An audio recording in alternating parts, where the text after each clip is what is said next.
కెనడాలో చదువుకుంటున్న వాళ్ళు, చదువుకోవడానికి వెళ్దాం అనుకుంటున్న వాళ్ళు, ఉద్యోగం చేస్తున్న వాళ్ళు ఒక్కటి మాత్రం జాగ్రత్తగా గుర్తుపెట్టుకోండి, భారతీయులు, తెలుగు వాళ్ళు కూడా.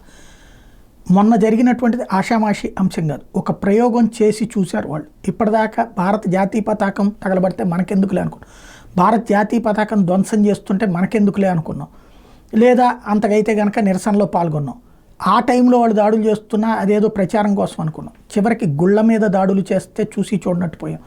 ఇప్పుడు అది పతాక స్థాయికి చేరి గుళ్ళల్లో భక్తులుగా దండం పెట్టుకుంటున్న వాళ్ళని కొట్టే స్టేజ్కి వచ్చింది. కానీ అక్కడ ప్రభుత్వం కొట్టే వాళ్ళకి అండగా నిలబడుతుంది, కొట్టించుకునే వాళ్ళని పట్టించుకోవట్లేదు. పైగా ఉద్యమాలు చేస్తున్నారని కేసులు పెట్టడమో, ఇబ్బంది పెట్టడమో, ఎవరైతే భారతీయతకు అనుకూలంగా వ్యవహరించే వాళ్ళని చేస్తున్నారు. ఇదే పరిణామం కొనసాగితే అందరూ ఒక్కటై గనక భారతీయులందరూ తిరగబడకపోతే ఖలిస్తానీని కంట్రోల్ చేయడానికి, ఇవాళ ఖలిస్తానీల సంఖ్య 30% ఉంది టోటల్గా, మిగతా అన్ని వర్గాలకు సంబంధించిన భారతీయుల సంఖ్య 70% ఉంది అక్కడ.